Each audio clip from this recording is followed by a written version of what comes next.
Puri ng Diyos, puri ng ating Panginoon. Kailan yung isang pangyayari na may nakita kang isang tao na nangangailangan, di mo pinansin, dinaanan mo lang. Minsan ako ay bumili ng kape at habang ako ay namimili, merong isang tao, isang homeless sa may pintuan na nakatingin sa loob. At habang para bang naghihintay, may hinihintay. At nung nakuha ko yung aking kape ay dumaan ako sa harapan niya at ako ay tinitignan sa mata. Hindi ko siya pinansin. Hawak ko yung aking mainit na kape. Siya ay nandun sa labas. Napakadungis niya at winter noon kaya lamig na lamig. Dumiretso lang ako sa aking sasakyan. At nung ako ay nasa loob na ng aking sasakyan ay hindi ako mapakali dahil yung mata niya parang nakatingin pa rin sa akin na nagmamakaawa. Wala akong ginawa kundi bumaba muli sa aking sasakyan at inabot ko ang aking kape na hindi ko pa naman tinikman at ibinigay sa kanya. At nakita ko sa kanyang mukha yung kanyang nagliwanag yung kanyang mukha at ngiti at nagpasalamat sa akin.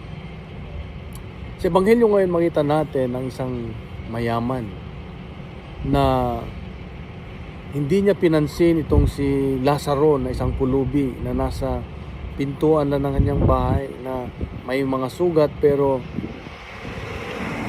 yung kanyang aso ay kanyang dinidilaan yung mga sugat ni Lazaro.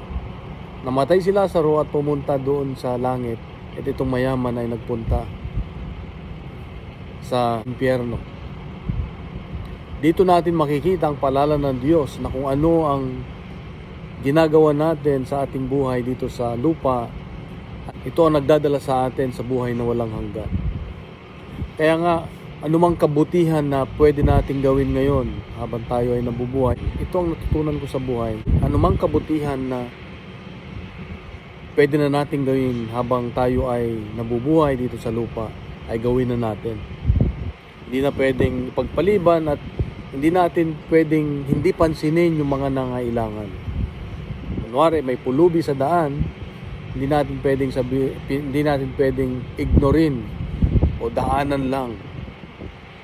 Mas maganda yung meron man tayong kahit konting may abot sa kanya, pero hindi yung iabot natin dahil kunwari kung minsan nag-abot lang tayo, konti lang ang bukas ng ating bintana sa ating mga sakyan para lang magkasya yung pera, pero dapat ibigay natin ng hindi yung tayo ay natatakot o napipilitan o anuman, kundi ibigay natin ng maluwag, ibigay natin ng mata sa mata na may ngiti parang ginagawa natin ito dahil ginagawa natin sa ating Panginoon. Kaya kapatid, itong paalala ng Diyos sa akin ngayon na kung saan man tayo, lalahanin natin lagi na gumawa ng mabuti sa iba.